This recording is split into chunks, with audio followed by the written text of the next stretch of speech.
They say photos capture memories. Mine reek of betrayal. They say every dog has his day. Well, I've been waiting 44 years for mine, and it's about to arrive with the fury of a freight train loaded with karma and wrapped in a bow of pure, calculated revenge. My name is Nick Harlan, and until 3 months ago, I thought I was living the American dream. Two-story colonial in Naperville, Illinois. Manicured lawn that I mowed every Saturday like clockwork. 2 kids in college who still called home asking for money. And a wife who looked at me like I was something she'd scrape off her designer heels. Marta Harlan, rising star at T-Bold Advertising, maker of 6 figures, and apparently maker of excuses for why she worked late every Tuesday and Thursday. She had this way of talking to me like I was the hired help, which I guess I was in a way.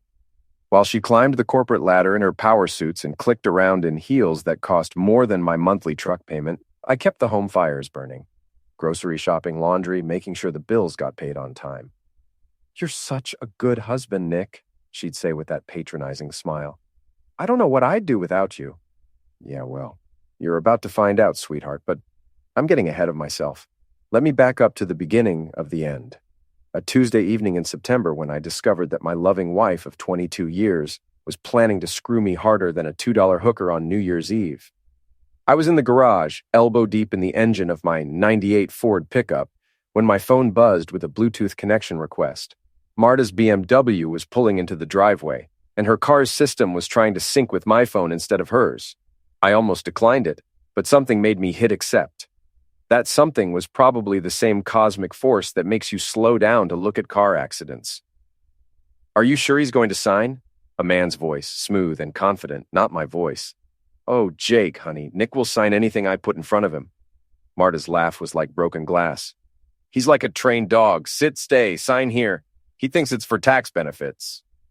Jake, I knew that name. Jake Turnbull, the 39-year-old creative director at her agency. The guy with the man bun and the artfully distressed jeans who drove an Audi that cost more than most people's houses. And once the house is transferred to your name, we start our new life, baby, without that pathetic dog dragging us down. They both laughed. Actually laughed. I stood there in my garage, holding a wrench in my grease-stained hands, listening to my wife and her lover plan my destruction. The house we'd bought together when Ross was 2. The house where we'd raised our kids, celebrated birthdays, hosted Christmas dinners. She was going to steal it right out from under me. But the real kicker came next. "I almost feel bad for him," Jake said, though he didn't sound bad at all. 22 years of marriage, and he has no idea what's coming. "Please," Marta scoffed. "Nick's been dead weight for years. This is me finally taking out the trash." The garage door opened, and I quickly disconnected the Bluetooth, my hands shaking with rage. Marta walked in, all smiles and designer perfume. "Hi, honey, how was your day?" I looked at her, really looked at her. The woman I'd loved since college, the mother of my children, the person I'd trusted with every secret, every dream, every fear. "Fine," I said, wiping my hands on a shop rag. "Just fine." She kissed my cheek, the same perfunctory peck she'd been giving me for the past 2 years. "I brought home Chinese. Can you set the table?" "Sure thing." As she walked back into the house, I made a decision. If Marta wanted to play games, I'd play along. I'd be the best devoted husband she'd ever seen, right up until the moment I destroyed her. The paperwork was sitting on the kitchen counter when I came in for dinner. "Harlan Property Trust," it said across the top. Very official looking. "What's this?" I asked, though I already knew. "Oh, just some tax stuff. My accountant says we can save a bundle if we restructure how we hold the house. You just need to sign a few places." I picked up the papers, pretending to read them carefully. In reality, I was memorizing every word. Transfer of property, sole ownership to Marta Harlan, effective immediately upon signing. "Seems complicated," I said. "That's why I pay an accountant, sweetie. Don't worry your pretty little head about it. Don't worry my pretty little head." Like I was some kind of simpleton who couldn't understand basic legal documents. Like I hadn't spent the last 15 years doing IT support for a law firm, reading contracts and legal briefs every single day. "I'll need to think about it," I said. For just a second, her mask slipped. I saw a flash of irritation, maybe even panic. But then the smile was back. "Of course, take all the time you need, just maybe don't take too long." The tax year ends in December, and we want to get the maximum benefit. December. That gave me roughly 3 months to turn the tables on my cheating wife and her pretentious boyfriend. I smiled back at her. Don't worry, honey, I'll take care of everything. And I would. Just not the way she expected. The next morning, I called in sick to work. First time in 3 years, but I had more important things to do than troubleshoot email servers and reset passwords. I drove to a coffee shop in downtown Naperville and set up in a corner booth with my laptop. Time to do some research on my dear wife and her boyfriend. Social media is a beautiful thing when you're conducting surveillance. People post their entire lives online, and Marta was no exception. Her Instagram was a carefully curated collection of power lunches, office celebrations, and girls' nights out that I now realized probably weren't so innocent. Jake's profile was even better. The guy was a narcissist who documented every meal, every workout, every creative breakthrough. More importantly, he was careless. Location services were turned on for every post. I started building a timeline. Tuesday and Thursday late nights at the office corresponded perfectly with Jake's posts from upscale bars and restaurants. Inspiration strikes at the Ritz-Carlton from 3 weeks ago posted at 10:47 p.m. The same night, Marta came home at midnight, claiming she'd been working on the Henderson account. My phone rang. Phil Morrison, my oldest friend and the owner of Murphy's Pub, where I'd been drowning my sorrows more often than I cared to admit lately. Nick, you sound like heck. What's going on? Just some marriage stuff, Phil. Nothing I can't handle. Marriage stuff? Brother, you and Marta have been solid since college. What kind of marriage stuff? Phil was a good guy, but he had a mouth bigger than Lake Michigan. I couldn't tell him what I discovered, not yet. It's complicated. I'll explain later. You better. I'm worried about you, man. You've been drinking alone at my bar for weeks, staring at your phone like it owes you money. After I hung up, I realized Phil was right about one thing. I'd been acting strange lately. Marta wasn't the only one who'd noticed something was off.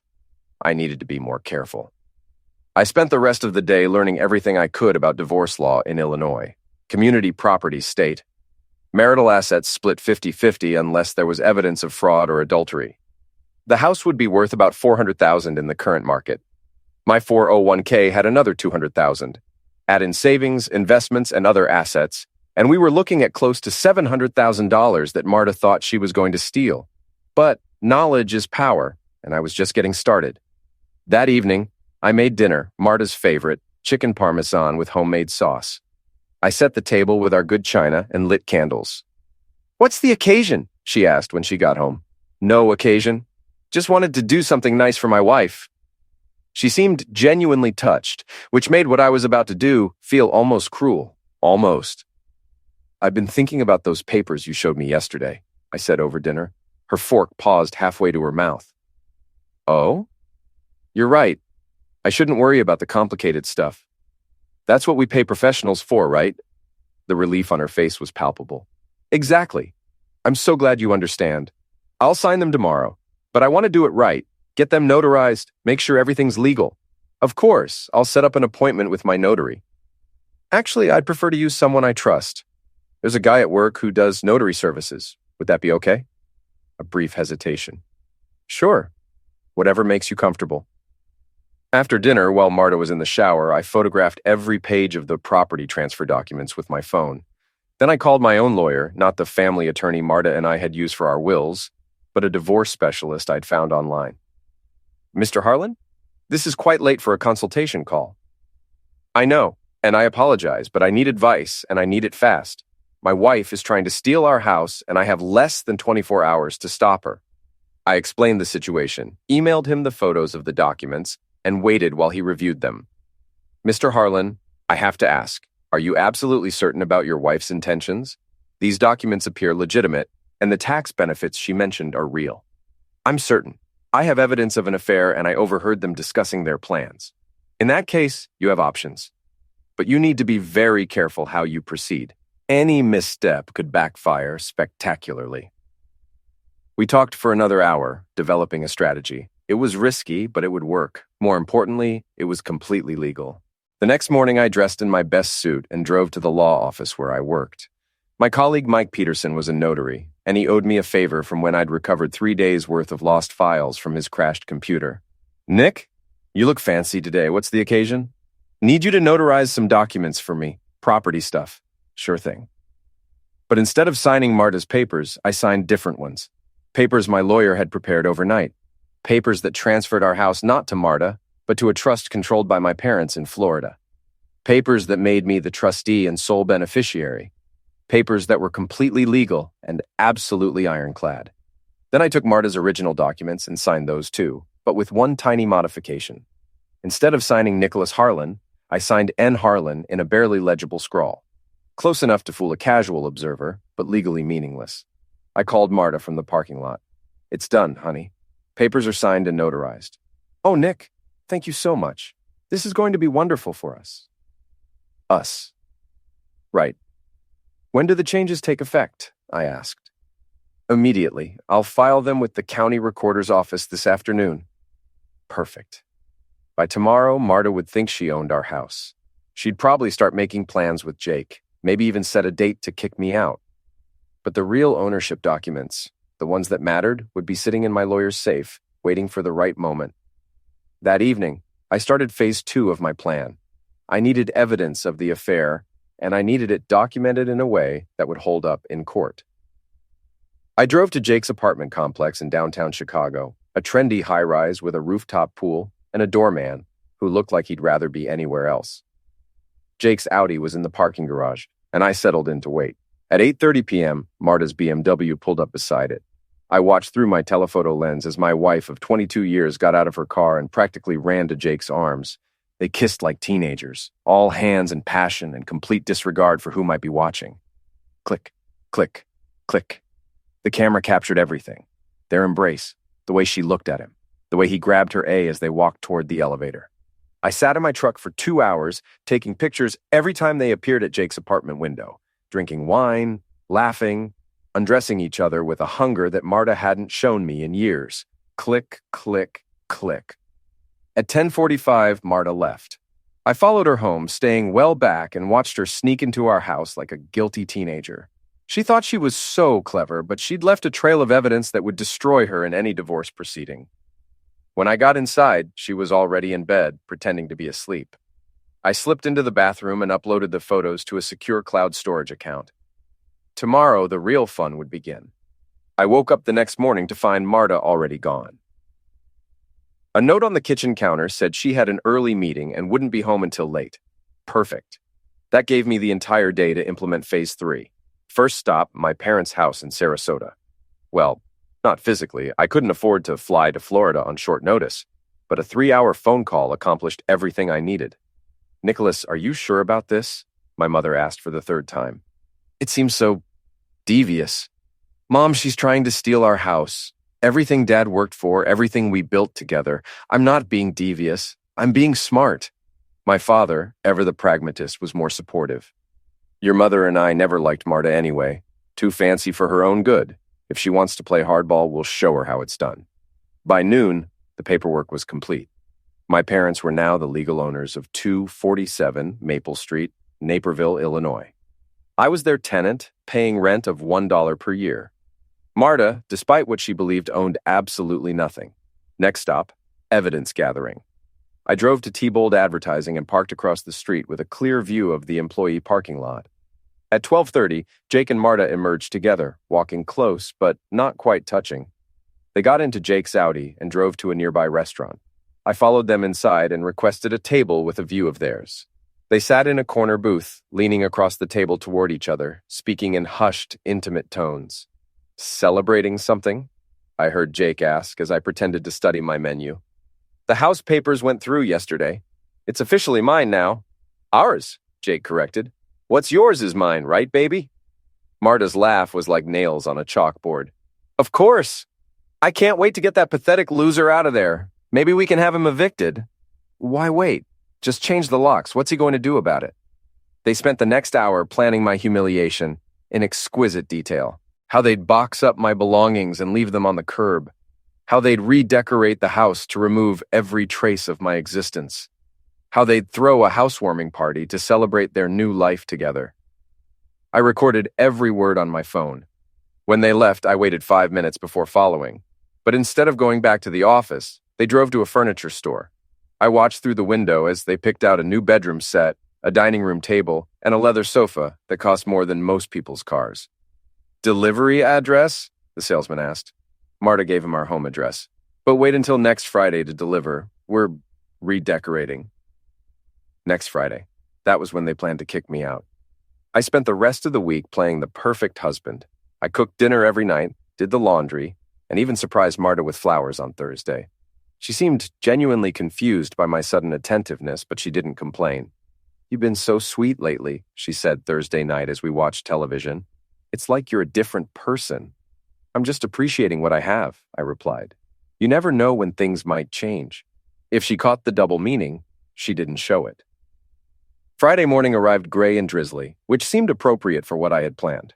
Marta left early for work, claiming she had back-to-back meetings all day. I knew better. She was probably spending the day with Jake, planning their victory celebration. At 9 a.m., I called my lawyer. "It's time," I said. "Are you absolutely sure about this, Nick? Once we start, there's no going back." I've never been more sure of anything in my life. "All right, then. I'll file the papers within the hour. By noon, your wife is going to get the surprise of her life." At 10 a.m., I called a locksmith and had all the locks changed. At 11 a.m., I called the security company and had the alarm codes changed. At 11:30, I positioned myself at the living room window with a cup of coffee and waited for the show to begin. Marta's BMW pulled into the driveway at 12:15, followed closely by Jake's Audi and a moving truck. I watched as 3 men got out of the truck and started unloading boxes, my belongings apparently, though I had no idea where they'd gotten them. Marta marched up to the front door and tried her key. When it didn't work, she tried it again, harder this time. Then she started pounding on the door. Nick! Open this door right now!" I took my time getting to the door. When I opened it, I made sure to keep the chain lock engaged so I could only open it a few inches. "Hi, honey, you're home early." "What did you do to the locks?" "I changed them. This is my house now." Her face went through several interesting color changes. "Your house? Nick, we signed papers." "This house belongs to me now." "Actually, no. It belongs to my parents. I'm just renting it from them, for $1 a year if you're curious about the terms." Jake appeared beside her, looking confused and angry. "What the heck is going on here?" "And you must be Jake," I said pleasantly. "I've heard so much about you."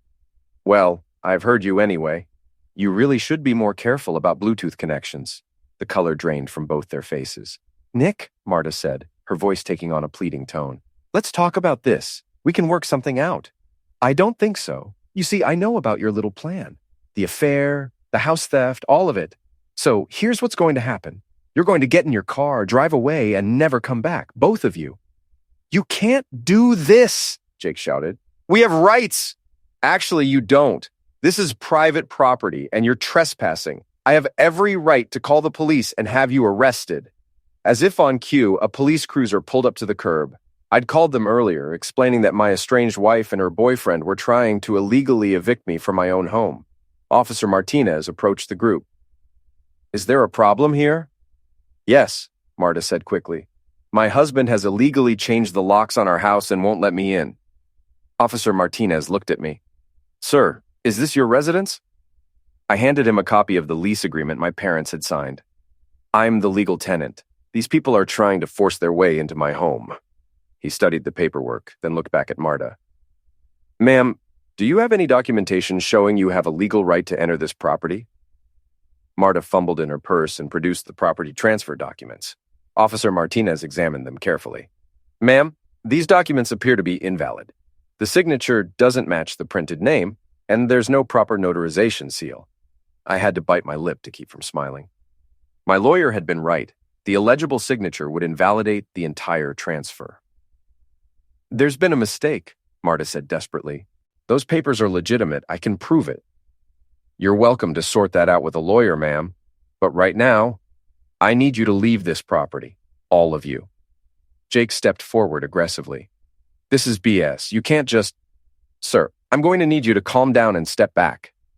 The moving truck driver, who had been watching this whole drama unfold, approached Officer Martinez. "Excuse me, officer, but who's going to pay for my time here? I've got 3 guys on the clock." I looked at Marta and Jake. "That's a good question. Who hired these movers?" Neither of them answered. "Well," I said to the driver, "I didn't hire you, and this is my property. I'd suggest you take it up with whoever did." The driver looked at Marta expectantly. She was trapped, and she knew it. If she admitted to hiring the movers, She'd be admitting to attempted theft. If she didn't, she'd be stuck with a very expensive bill for services she couldn't use. There's been a misunderstanding, she stammered. A misunderstanding that's going to cost you about $800, the driver said unsympathetically. Cash or credit card? I watched with deep satisfaction as my cheating wife paid the movers to reload the boxes they'd just unloaded. Jake stood beside her, looking like he wanted to disappear into the pavement. As the moving truck pulled away, Officer Martinez handed Marta a business card. Ma'am, if you believe you have a legitimate claim to this property, you need to pursue it through the courts. Until then, you're not to return here without permission from the tenant. After everyone left, I sat in my living room and poured myself a scotch. It was only 1:30 in the afternoon, but I figured I'd earned it. My phone rang. Marta, Nick, please, we need to talk. I don't think we do. This is insane. You can't just steal our house. I didn't steal anything. I protected what was mine from thieves. I'm your wife. You're my cheating, lying, soon-to-be ex-wife. There's a difference. I hung up and turned off my phone, let her stew for a while. But I wasn't done with Marta and Jake, not by a long shot. This was just the opening act. The weekend passed quietly. Marta didn't try to come home, and I didn't hear from Jake. I assumed they were holed up somewhere, probably at his apartment, trying to figure out their next move.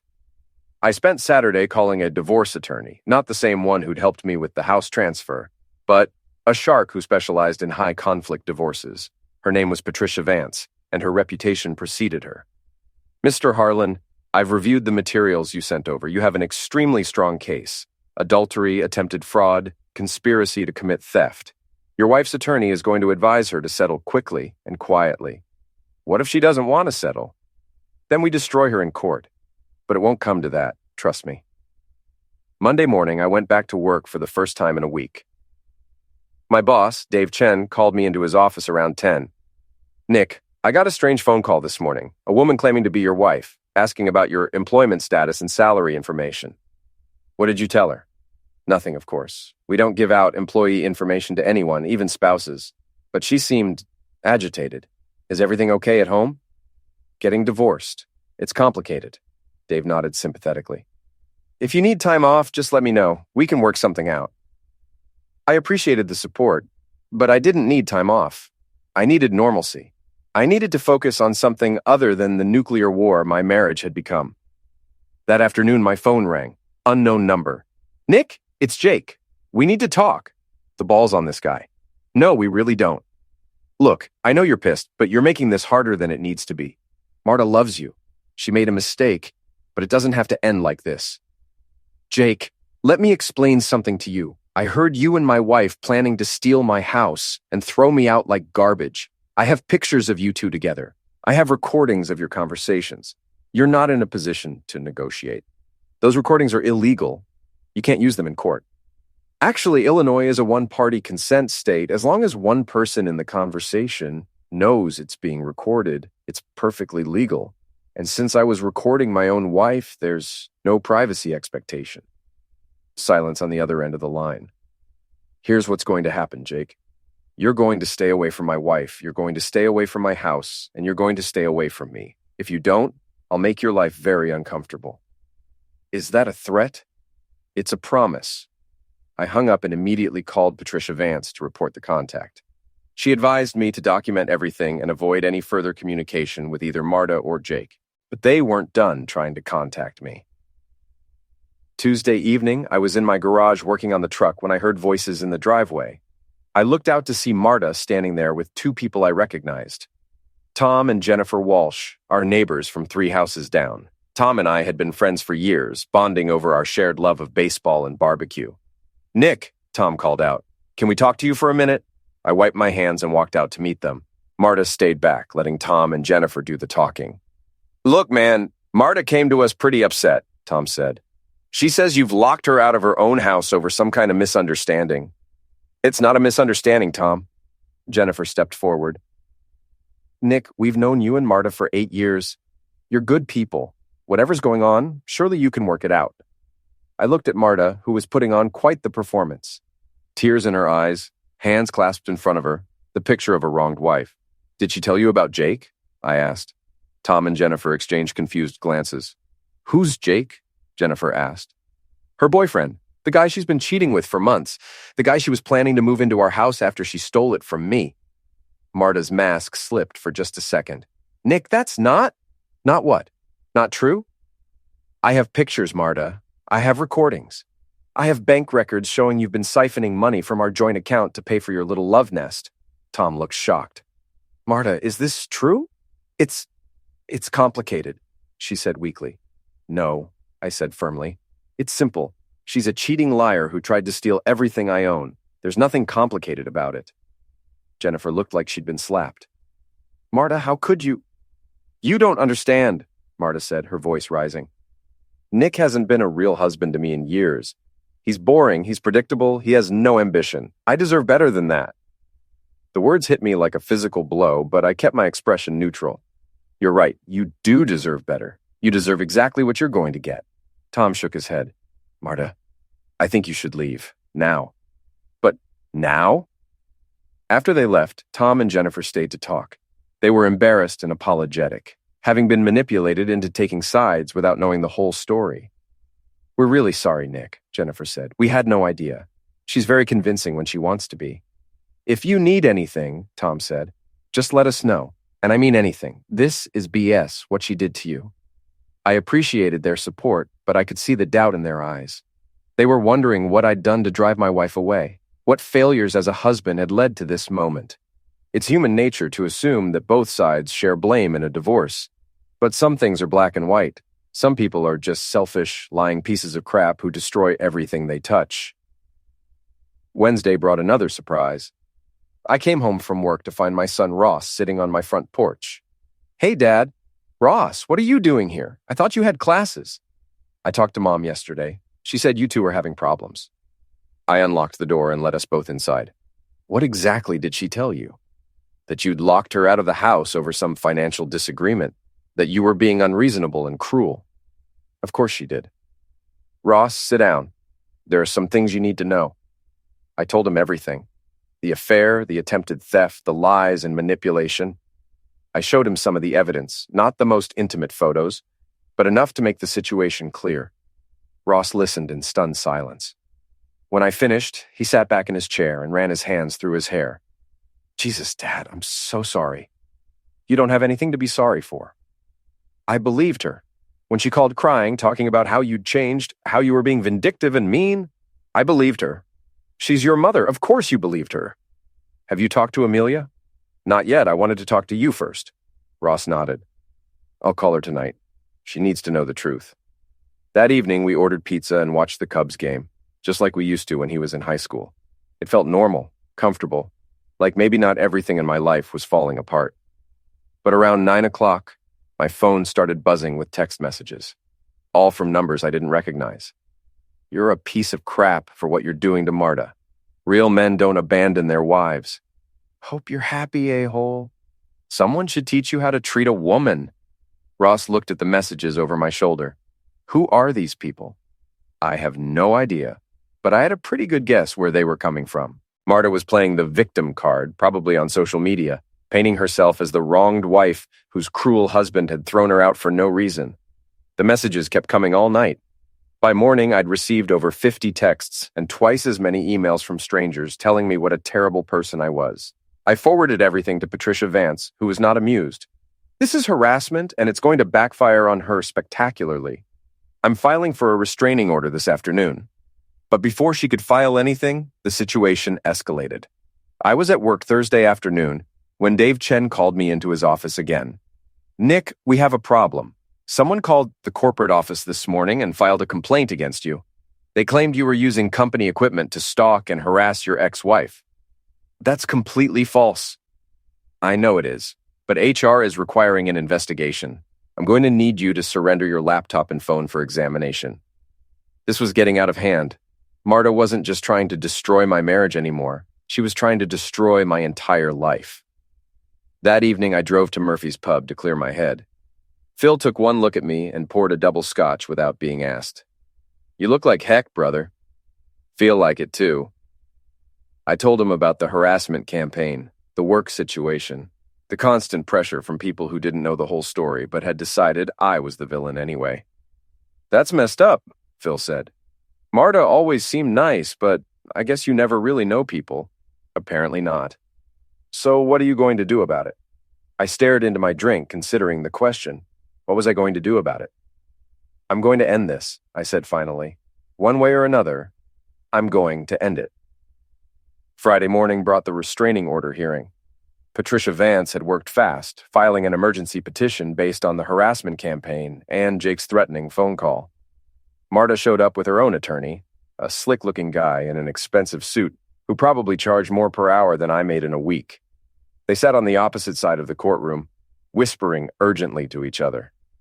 Judge Morrison was a no-nonsense woman in her 60s who looked like she'd heard every sob story in the book and wasn't impressed by any of them. Miss Vance, you're alleging that Mrs. Harlan has orchestrated a harassment campaign against your client? Yes, Your Honor. We have documentation of over 200 harassing messages sent to Mr. Harlan's phone and email, all following social media posts made by Mrs. Harlan portraying herself as a victim of domestic misuse. Marta's attorney stood up. Your Honor, my client has made no such posts. She has simply reached out to friends and family for emotional support during this difficult time. Patricia smiled. Your Honor, I'd like to submit Exhibit A. She handed the judge a folder containing screenshots of Marta's Facebook posts from the past week. I couldn't see them from where I sat, but I could see Judge Morrison's expression growing darker as she read. Mrs. Harlan, the judge said finally, did you post on social media that your husband had violently thrown you out of your home and was using his connections to destroy your life? Marta's attorney whispered something to her. She nodded reluctantly. Yes, Your Honor, but... And did you include your husband's full name, workplace, and phone number in these posts? Another reluctant nod. Your Honor, Marta's attorney said, my client was simply seeking support from her community. She had no way of knowing that people would contact her husband directly. Judge Morrison was not buying it. Counselor, your client posted her husband's personal information on a public forum along with inflammatory, and based on the evidence presented here, false accusations. The natural and foreseeable result would be exactly what happened. She turned back to Marta. Mrs. Harlan, I'm granting a temporary restraining order. You are not to contact Mr. Harlan directly or indirectly. You are not to post about him on social media. You are not to encourage others to contact or harass him. Violation of this order will result in immediate arrest. Do you understand? Yes, Your Honor. Furthermore, I'm ordering you to post a public retraction of your previous statements within 24 hours. The exact wording will be provided by Mr. Harlan's attorney. Marta looked like she'd been slapped. Her attorney tried to object, but Judge Morrison cut him off. The damage to Mr. Harlan's reputation has already been done. The least your client can do is attempt to repair it. As we left the courthouse, Patricia was practically glowing. That went better than I expected. Judge Morrison clearly saw through her act. What happens now? Now we wait for her to violate the restraining order, and she will, because people like your wife can't help themselves. When she does, we'll have her arrested. That afternoon, I got a call from Dave Chen. The IT investigation had cleared me of any wrongdoing, and the complaint against me had been dismissed as frivolous. Whoever called this in provided no evidence and wouldn't give their real name, Dave said. HR thinks it was a harassment tactic related to your divorce. Probably. Listen, Nick, I want you to know that we're behind you 100%. If anyone else calls trying to cause trouble for you, we'll handle it. I appreciated the support more than I could express. At least my job was safe. That evening, I was surprised to get a call from my daughter, Amelia. Dad, Ross told me what's been happening. I'm so sorry. It's not your fault, sweetheart. I can't believe Mom would do something like this. I mean, I knew you two weren't happy, but cheating? Trying to steal the house? It's insane. People do crazy things when they're unhappy. That's not an excuse, Dad. What she did is unforgivable. Hearing my daughter say that should have made me feel better, but it just made me sad. This whole situation was tearing our family apart, and there was no going back.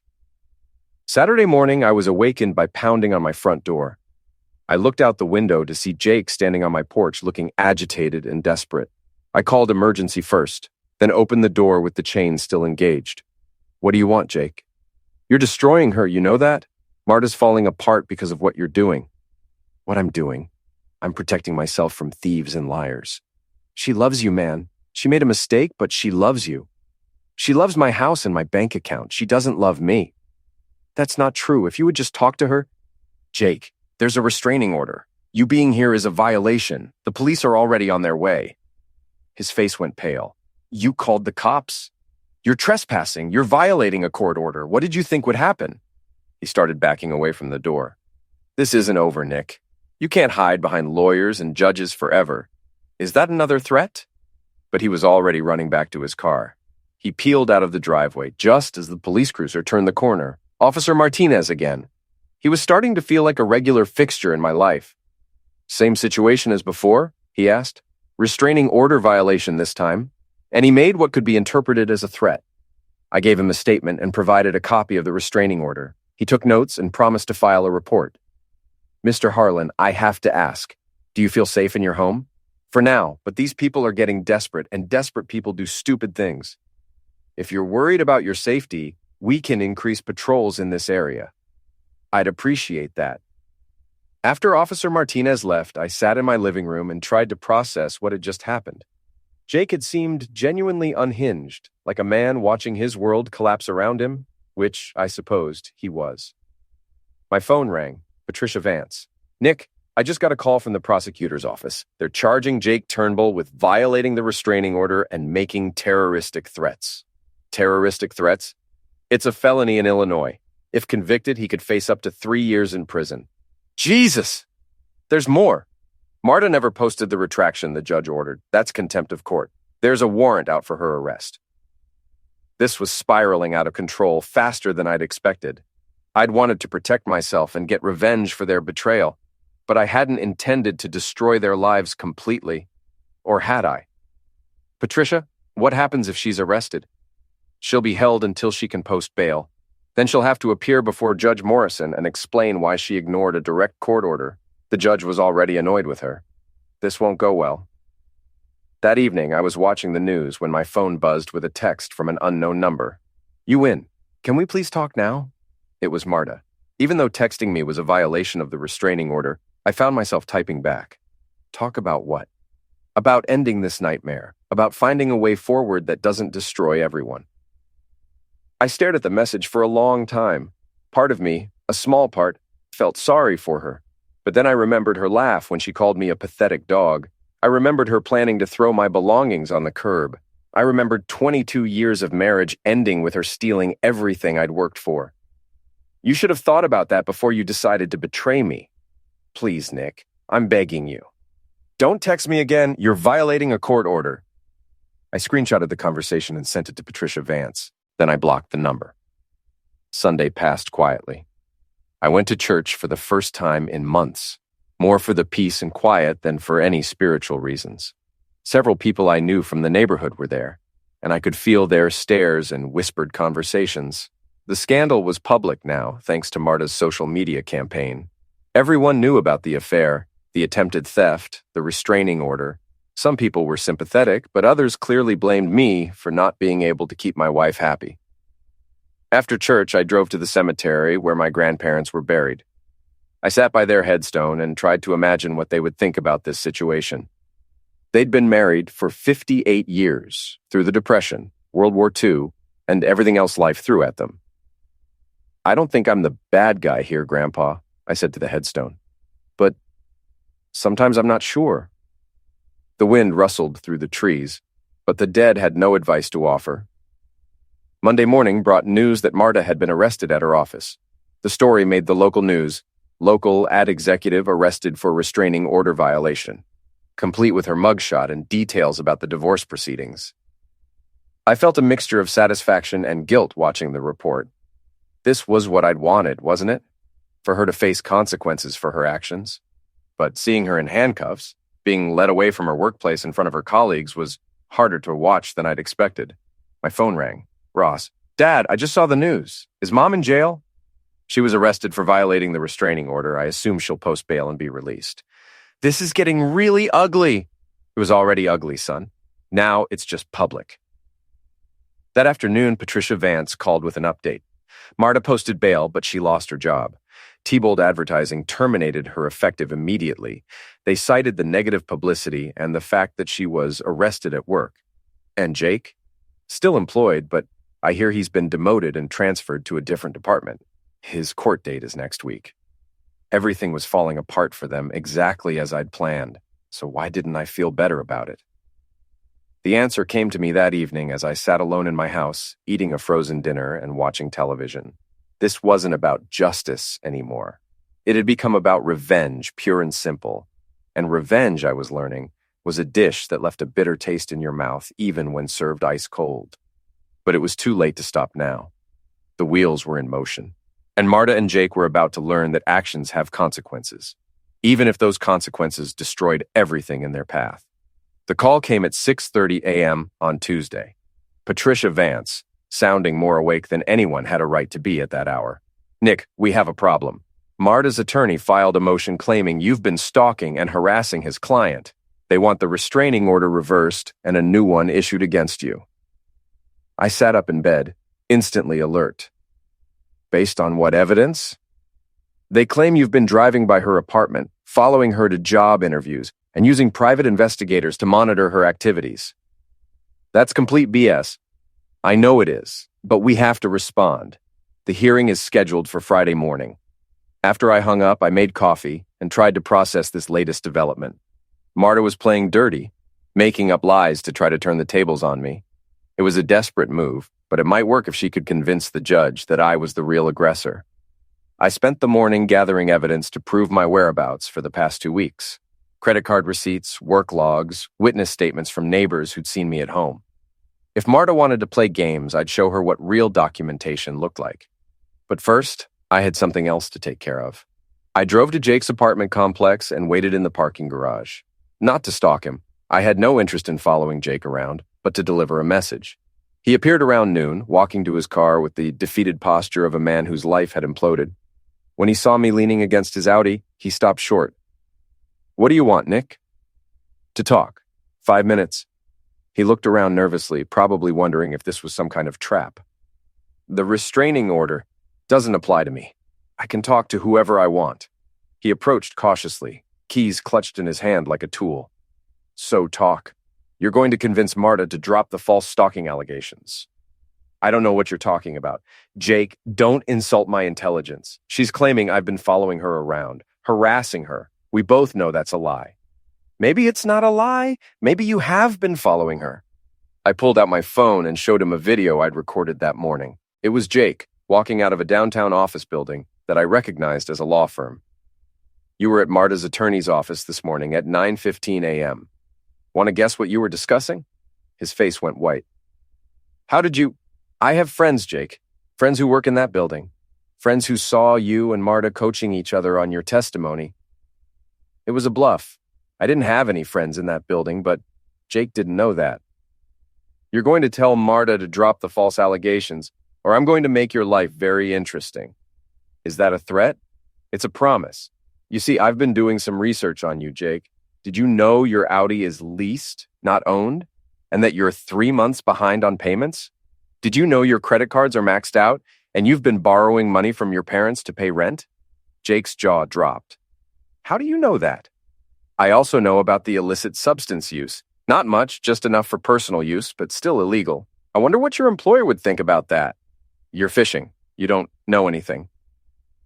I pulled out my phone again and showed him a photo. It was Jake at a party, leaning over a coffee table with a rolled-up bill in his hand.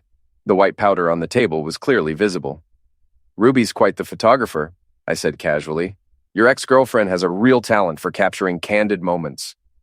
Ruby, Jake's ex, had been more than happy to share photos and stories about Jake's recreational pills use. Heck hath no fury like a woman scorned, and Ruby had been thoroughly scorned. "You bastard," Jake whispered. "Here's what's going to happen. You're going to call Marta right now and tell her to withdraw the stalking allegations. You're going to admit that you made it all up because you were angry and desperate. If you don't, these photos go to your boss, your parents, and the police." Jake stared at me for a long moment, then pulled out his phone. "Marta, it's me. We need to talk about the stalking thing. No, listen to me. We have to drop it, because Nick knows about the coke, and he has pictures. I don't know how he knows, but he knows everything." I could hear Marta's voice through the phone, high-pitched and panicked, but I couldn't make out the words. "I'm sorry, baby, but we don't have a choice. If we don't drop this, we're both going to prison. Jake hung up and looked at me with pure hatred. You've destroyed everything. Our jobs, our relationship, our future. Are you happy now? I'm getting there. What do you want from us? What will it take for you to leave us alone? I considered the question. What did I want? Justice? Revenge? Or just for this whole nightmare to be over? I want you to disappear, I said finally. Both of you. I want you to leave Chicago, leave Illinois, and never contact me or my children again. Do that, and I'll leave you alone. And if we don't, then I'll keep destroying you, piece by piece, until there's nothing left. Jake got in his car and drove away without another word. I watched him go, feeling a mixture of satisfaction and disgust. I'd won, but victory tasted like ashes. That afternoon, Patricia Vance called to confirm that Marta's attorney had withdrawn the stalking allegations. They're claiming it was all a misunderstanding, she said. Apparently, your wife was confused about the law and thought she needed to file counter-allegations to protect herself. What happens now? Now we proceed with the divorce. Based on everything that's happened, I expect them to settle quickly and quietly. Marta's in no position to fight. The divorce papers were finalized 3 weeks later. Marta got half of our liquid assets, as required by Illinois law, but I kept the house, my retirement accounts, and my dignity. She didn't contest anything, she just wanted it over. I never saw Jake again. According to mutual acquaintances, he'd moved to Portland and was working as a bartender. Marta had apparently followed him there, though whether they were still together was unclear. My life slowly returned to normal. I went back to work, resumed my routine, and tried to rebuild relationships with friends and neighbors who'd been caught in the crossfire of my war with Marta. But normal wasn't the same as before. I'd learned things about myself during those months that I wasn't entirely comfortable with. I'd discovered that I was capable of ruthless, calculated revenge. I'd found that I could manipulate people, destroy lives, and sleep soundly at night. The question was, what kind of man did that make me? 6 months after the divorce was final, I ran into Tom Walsh at the grocery store. He seemed genuinely happy to see me. Nick, how are you doing, man? Good, really good. I'm glad to hear it. You know, Jennifer and I always felt terrible about that night when Marta brought us over to try to convince you to let her back in the house. You didn't know the whole story. No, but we should have. We should have trusted you instead of getting involved in something we didn't understand. Tom paused, then looked at me seriously. Can I ask you something? Do you ever regret how things went down? I mean, it got pretty ugly there for a while. I thought about his question as I drove home. Did I regret it? Marta had betrayed me, lied to me, and tried to steal everything I'd worked for. She'd turned our friends against me, tried to destroy my reputation, and shown no remorse for any of it. She'd gotten exactly what she deserved. But in destroying her, I'd also destroyed the man I used to be. The trusting husband, the loyal friend, the guy who always tried to see the best in people. That man was gone, replaced by someone harder, more cynical, more dangerous. Was it worth it? I pulled into my driveway and looked at the house that I'd fought so hard to keep.